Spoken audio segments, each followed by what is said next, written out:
So I'd like to welcome you all here tonight to the multi-species judging learning series. If you would, we're just going to say the pledge. So if you could just unmute your mics and then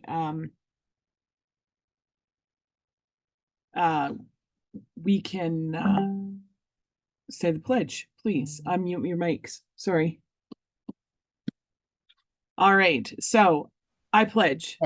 My head to clear thinking, my heart to greater loyalty, my hands to larger service, my health for better living, for my club, my community, my country, and my world. Perfect. So when we get started here, I'd like to thank the Lakeland judging team for helping us out with this. This is a really good initiative that we've got going, and I appreciate the work that they put into it.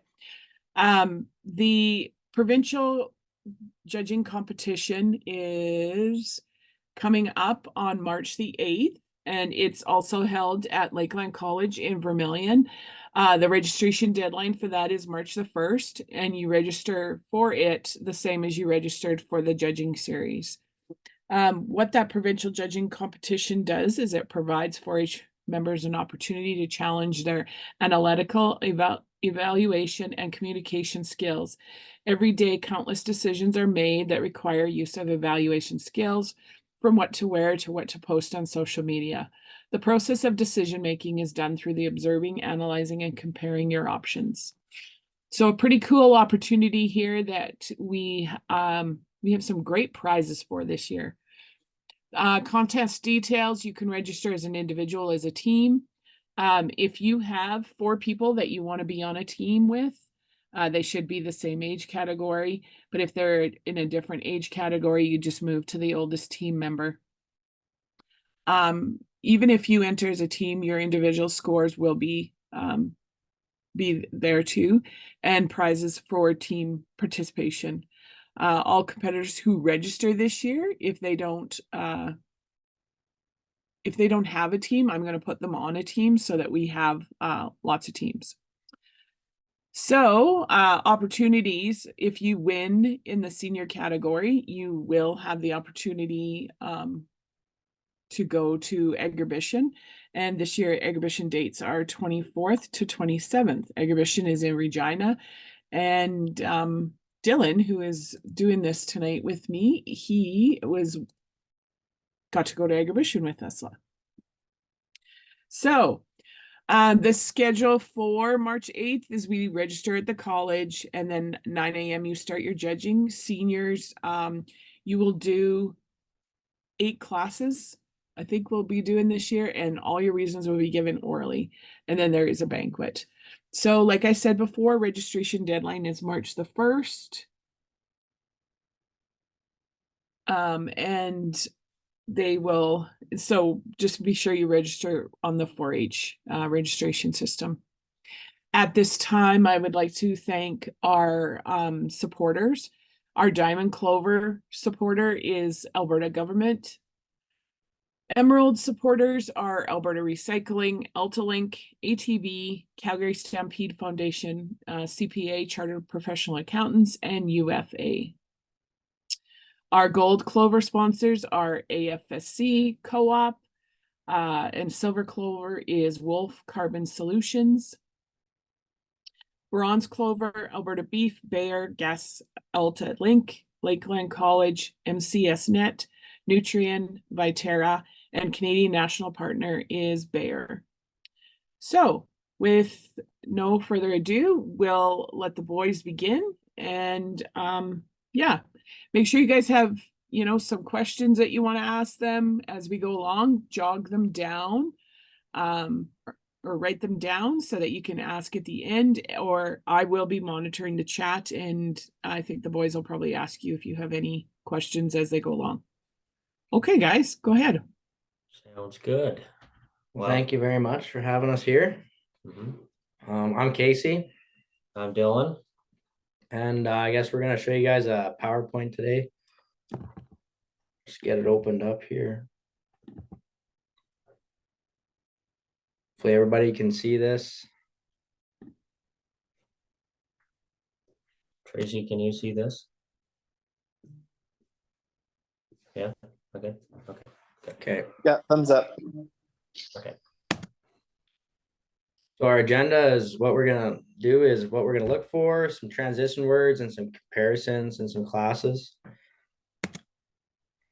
So once we kind of get into the different species, as we go along through these, we'll have a whole bunch of different species, but just some things we're looking for in equine are balance, especially when you're looking in through their head and neck attachment. They blend really smoothly from their head to toe, right from their ears all the way right down to their tail. You just want lots of balance and overall look. Then another point is quality. Quality of the hair is one of the other things. The hair coat on these animals, on these equine animals, is another thing. Quality of head through their eye and ear sets, through their neck, enough shoulder, and just quality of muscle expression through that shoulder and stuff like that. And then once we get into the muscling of the shoulders, forearm, we're talking kind of in that right from their knee right up to their chest, kind of in that forearm kind of a deal. Through their shoulder is through their blade in there. I think that's one of the key things when we're talking about equine and power. When we're talking about quarter horses, need a lot of power and push and go through those through the shoulders. And then also through down the stifle a little bit, that kind of adds a little bit more power out of those hind wheels a little bit more push through those, want a lot of expression in terms of their stifle as well. Structure, want some angularity through these, through their pasterns and through their cannon bone, through their head and neck attachments, want a little bit of angularity to add to the quality and all that about the equine. So that's kind of some of the things that we're looking for in the equine side of things. I don't think we need to read all these phrases, but you guys can take a quick look at them. I can read off some of them. The equine phrases that I've kind of used are neck sits higher onto shoulder, more powerfully muscled shoulder, wider and deeper chested, especially when we get into a class of quarter horses. Not necessarily into show horses necessarily, a little bit, but quarter horses are work horses, and so we need a lot of bit more deeper chested, a little bit wider, a little bit more power when we talk about them. Smoother and more refined, that's kind of where we get into more of those show horses and jumping horses and cold bloods. But more if we talk about our own judging competition, we've usually always had quarter horses. So kind of neck sits higher on the top side of his shoulder, more powerful muscled, wider, deeper chested are kind of some of the phrases, but we can also take into consideration different ones as well. As we go through the beef here, some big terms we want to look for is structure in feet and legs. Really big in females, especially because we need a lot of longevity out of these animals. They need to go on and produce calves and walk a lot of miles on pasture. So longevity is a big thing when you're looking at your structure and your feet and legs, and just overall health too. If they're structurally correct, they'll should have less problems with their health, especially like you get into their legs and stuff and lameness. That'll help quite a bit. Also in beef, you want to look at eye appeal. They want them to be attractive. If they're not attractive to you, they're probably not attractive to many other people either. So you need a lot of eye appeal in these animals. Volume and capacity, another big thing. We want a lot of volume. We want a lot of capacity as we find a lot of these females and they need a lot of capacity to hold bigger calves and able to get a little more performance out of these animals. And I guess also you want to look femininity and masculinity too. Your heifers, you want to be looking feminine. You want to look like a heifer. And then your bulls, you want to be real masculine. A lot of muscle to them, shape and size. And where we kind of find the volume and the capacity coming through is through their rib and through their hind quarters. You want them more expressive and in terms of that volume of the animal. Especially you can kind of take in consideration the condition of these animals. You can take that for a volume and capacity kind of a deal. Then when we talk about the femininity, you want those feminine females, but masculinity is more into the little bit of the steers too.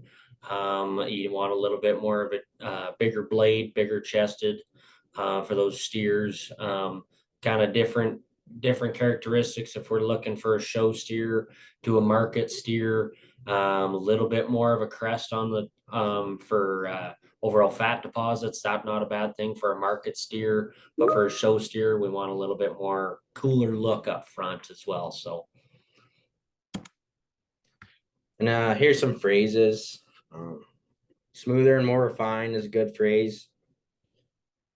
I would actually use that more on females, kind of Yeah. a smoother and more refined front end, more refined leg and bone.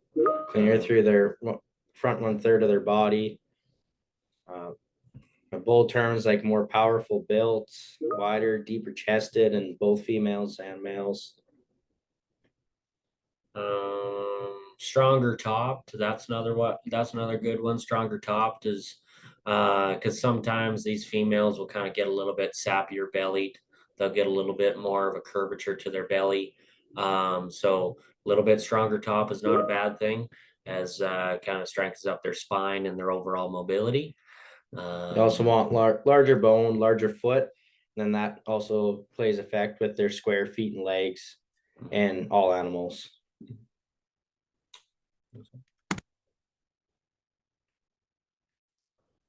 When we talk about in the parts of the dairy, kind of some things that we're looking for is 40% is the mammary, the overall udder of the animal. That's one of the biggest parts of the dairy animal is the udder.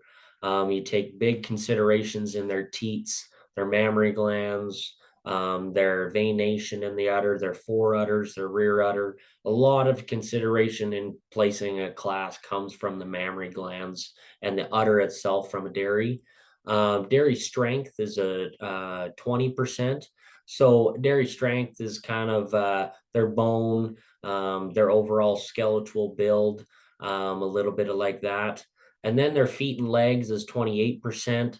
Because most of the dairy farms are in concrete. We need a good foot and bone for these animals, in terms of their pastern sets and through that dew claw a little bit.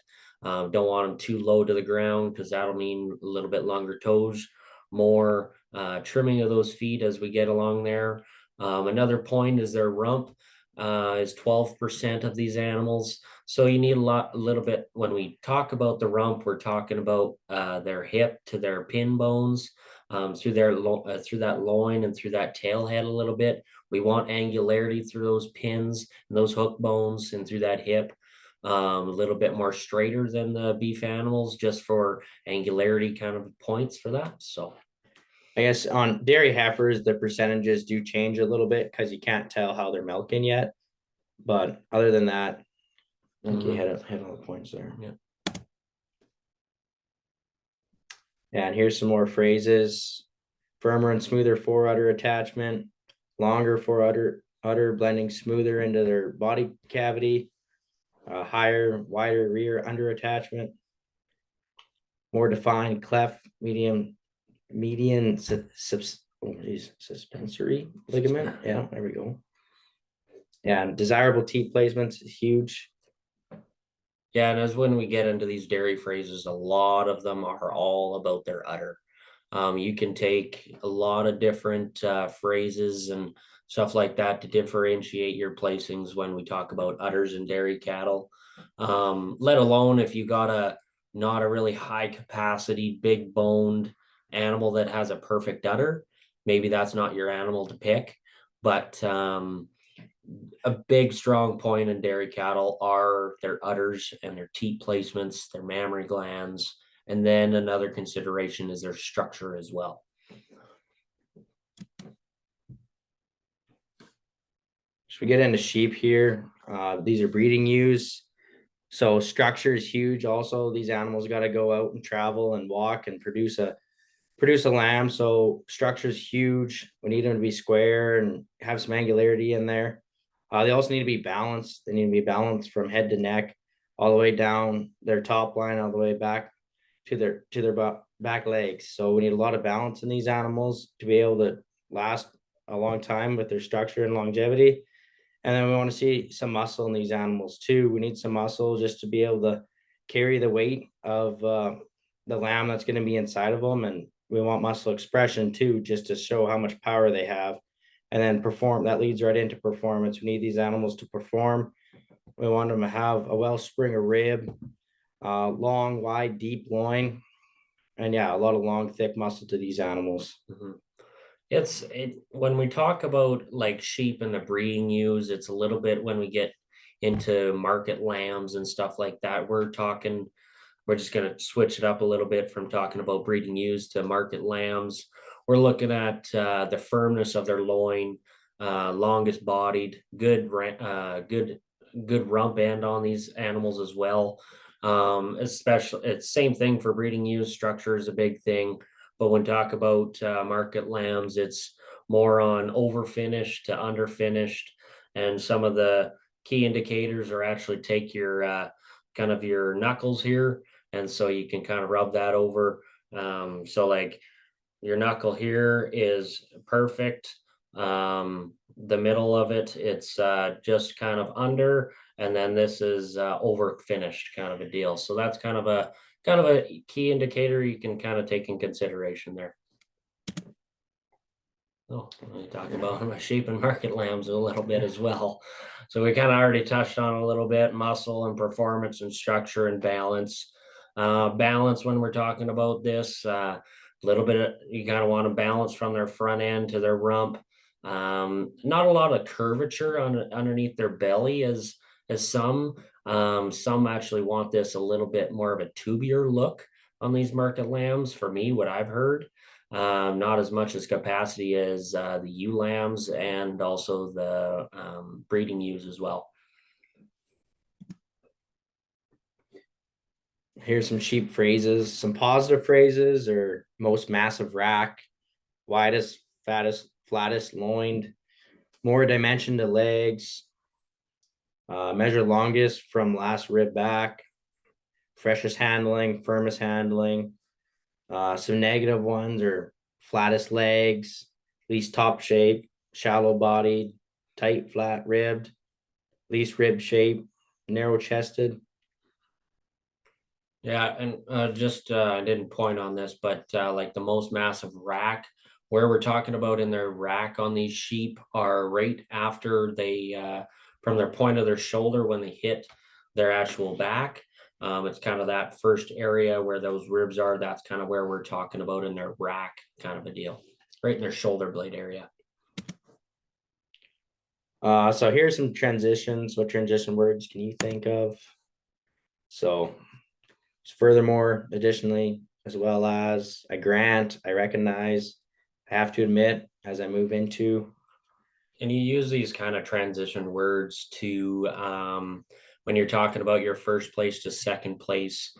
It's easier as your flow goes on when you're telling these reasons to a judge. It kind of flows out a little bit better. Like, I like this one heifer. You can say all your positives.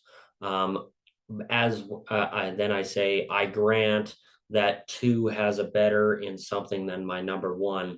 It kind of flows a little bit nicer. Then you could also I grant or I recognize that number 2 heifer is better in this aspect as my class winner. But furthermore, my 1 heifer just overpowers her in such and such of aspects. So it's just kind of transition words to transition your sayings from your first place to your second places, and then therefore back and forth when you're comparing these 2 animals. Here's some other words that you can use. This will bring 3 to the top of the class. 2 wins this class quite handily for me because ... leading this class. Just a whole bunch of words that you can use just to transition smoothly into your placings a little better. And also, when you start your reasons also, like if you start your class, I place this class 1, 2, 3, 4. And then you say, what 1, 2, 3, 4 of breeding heifers, leading the class is the heifer number 1. That's kind of how you might have to start your reasons. Then you could roll into 4 is undoubtedly the biggest muscled, the biggest ribbed. Uh, 1 is overwhelmingly big in terms of a rack, like if we're talking about market lambs and stuff like that. So it's kind of different words you can use to emphasize your reasons as well.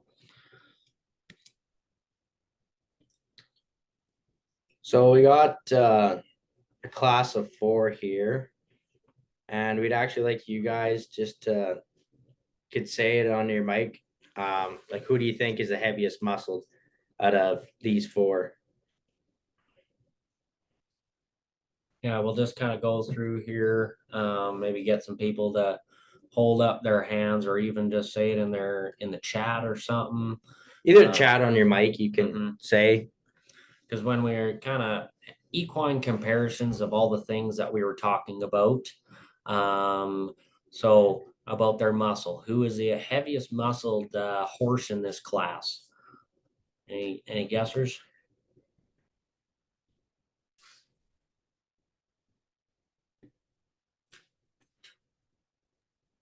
You have to unmute and answer the question. Yeah, just unmute your mic. You can also turn your camera on too. We're not shy of faces, so. Mhm.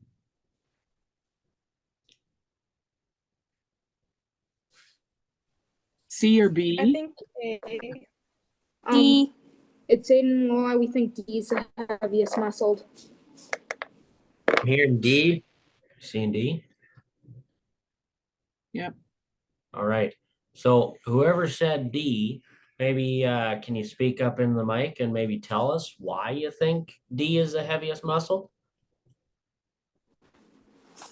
So originally we thought A was the heavier muscle, but we saw some, I guess, odd lines on the shoulder that didn't quite look like muscle.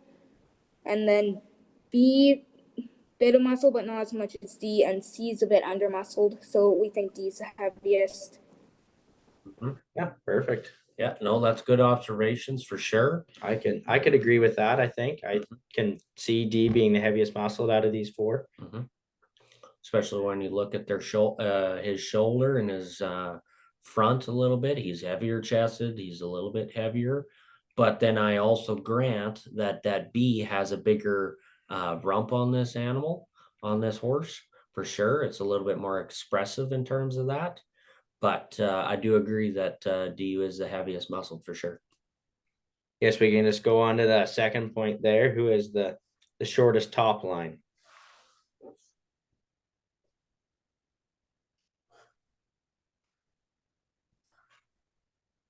Again, you can just turn your mics on and.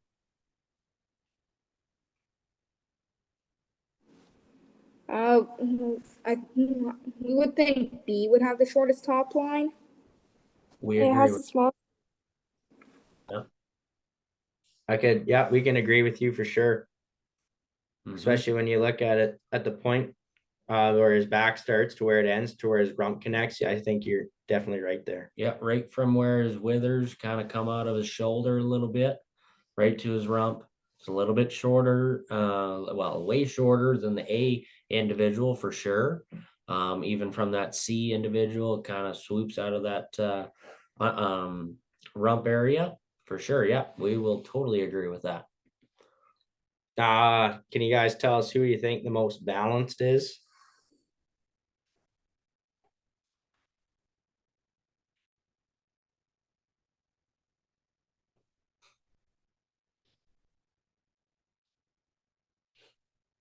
Dang it.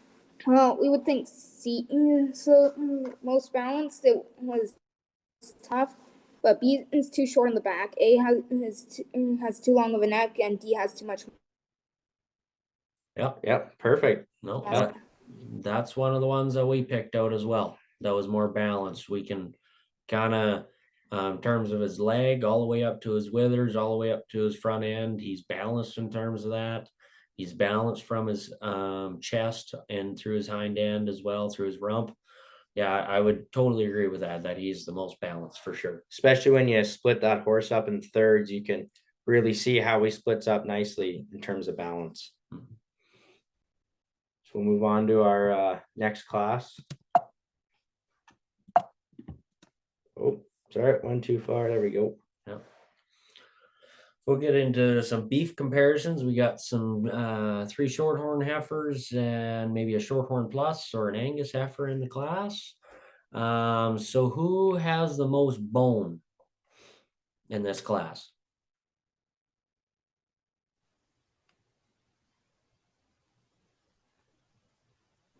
So this was a bit trickier, but 3 looks to have the most bone in them. 4 is to have that bit more of a bend in, like in the bone structure. Yeah. And 1 and 2 are close, but we would think 3 has the most bone. Mhm. Yeah. Yeah, we could definitely agree with you on that. We were actually, before we came here, we were actually going through these and we were tossing up between 2 and 3. But I can't argue, you can't argue with me about that for 2 for sure. Or for 3, actually, the one that you guys picked. Yeah. Who shows the most muscle in this class?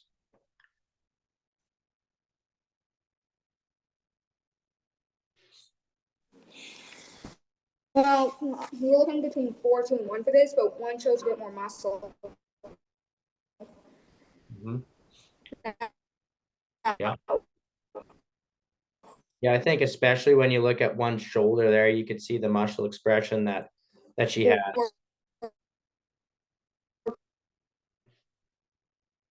Oh, you're just cutting out there a little bit.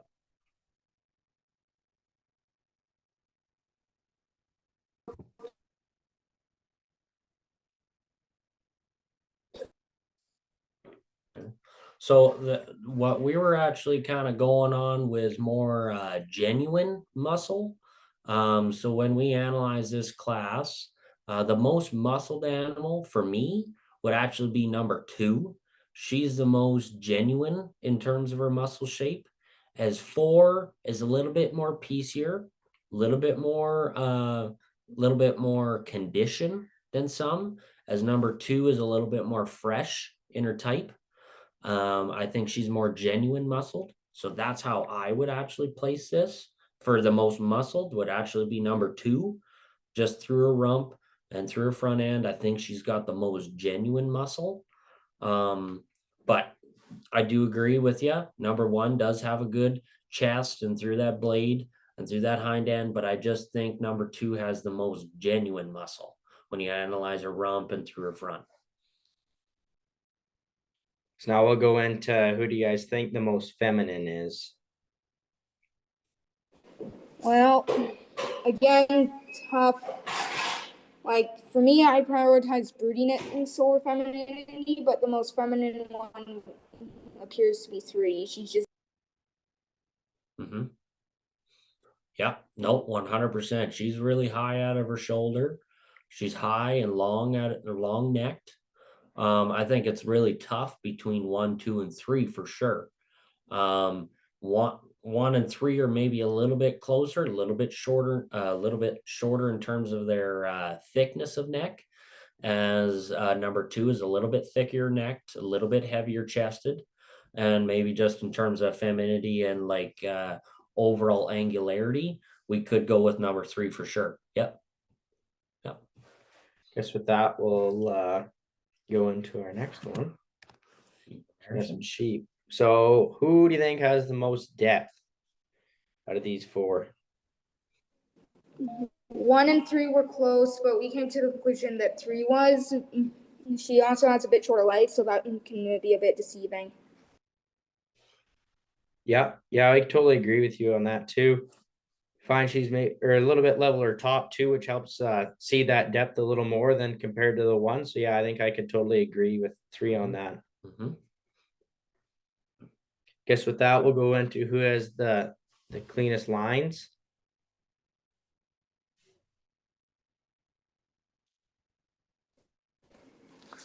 Well, 2 is a bit smoother through the top line, and a bit smoother through the belly. 3 is very smooth as well, just a little bit dippy behind the shoulder. So with that, 2.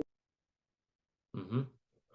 Yep. No, I would totally agree with that. Yeah, she number 2 is a little bit flatter topped, a little bit more genuine in terms of her top line, doesn't break too much.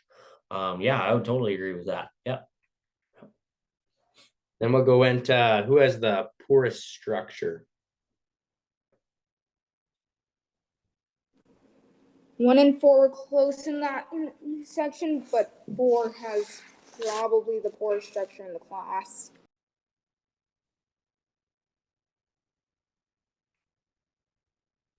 Okay. Okay. Yeah, no, we're actually tossing up between number 2 a little bit. Maybe that's how she's standing. But I do agree with you how maybe a leg set and pastern set and that hawk might be a little bit. They might be a little straighter in their front end or through their front legs. I would say maybe 1 is a little straighter. We were just tossing up, just quick glance. We just thought number 2 would have a little bit poor structure, but that's probably maybe how she was standing. But I totally get that. I do agree that 1 and 4, yeah, a little bit straighter bone, a little bit straighter in their front ends, a little bit too much angulatory in through those fine ends, but could go either way. Totally agree with you.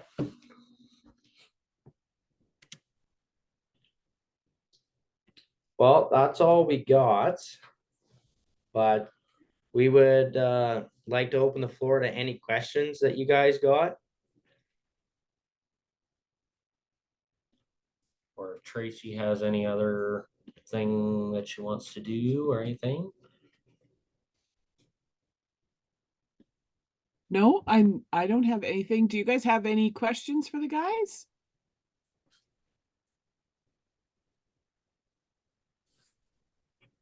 Nobody does?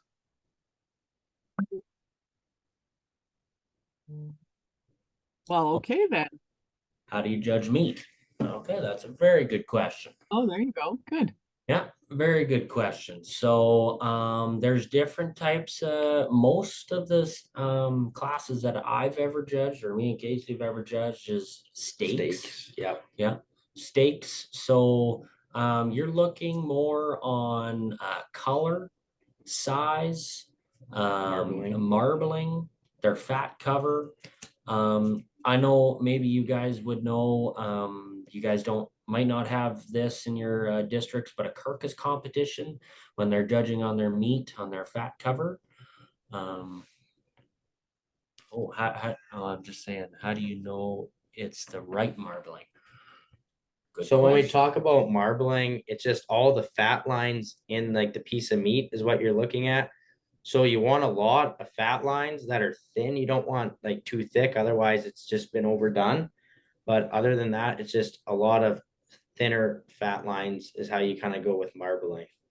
You kind of take in consideration, maybe some people have seen a Wagyu beef steak, how it's pretty much all the way white, pretty much all the way through with their fat lines. So you kind of just want an easy medium for like that. The steaks that are probably going to be at your judging competitions are just going to be that AA grade just from the grocery store, or they could also go to the meat shop as well and get AAA. But I don't think you're ever going to see a prime steak at a judging competition. But if there is prime steaks, it's very highly flaked in terms of their muscle and their marbling. And so it's very thick and lots of white in there. AA is a little bit less. So it's just like little specks of paint in there, a little bit white paint in there, just a little bit. So taking consideration from what you got in front of you for steaks, kind of a deal. So that's kind of how you know that it's the right marbling for sure. And then we have another question. Do you have any tips on judging chickens? Well, I've personally never judged chickens before. No, that's a good question. Tracy, do you know anything about judging chickens? I don't know a lot about judging chickens, that's for sure, but we could maybe check that out for next time. Hey guys, find something Yeah. Mhm. about we could- judging chickens, because it's I know in the 4-H world we are getting quite a few more chicken projects, so they could creep into competitions that we wouldn't know about, right? So Okay. yeah. You know what? We might actually have to do that because one of our classes for our judging competition might be chickens. Yes, we don't know. So So You we know. don't know if we're gonna get You them. don't know. So we could definitely look into that though for the next session. mhm. Any tips on goats? Um, you know, it's pretty well the same thing as a sheep. Want their structure good, their muscling, Very clean lines. Yeah, clean yeah. lines. yeah. So we've actually judged a milking goat class before, and you had to take in consideration sheep and dairy characteristics on dairy, like goat dairies. So that's kind of, you take in consideration your dairy and your sheep reasons, and you kind of combination those.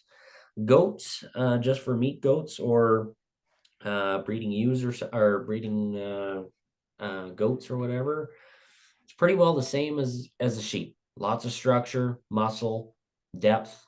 Hmm. Yeah, pretty much the same terminology, right? Yeah, same terminology. Yeah. Do you have any other questions?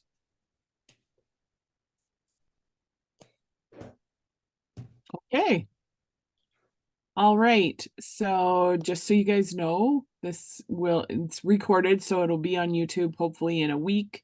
No guarantees. You will get another Zoom link for the next session, which is on February 7th. So have a good couple weeks, and we'll see you on February 7th. Sounds good. Good Thank you. night. Yes, thank you very much.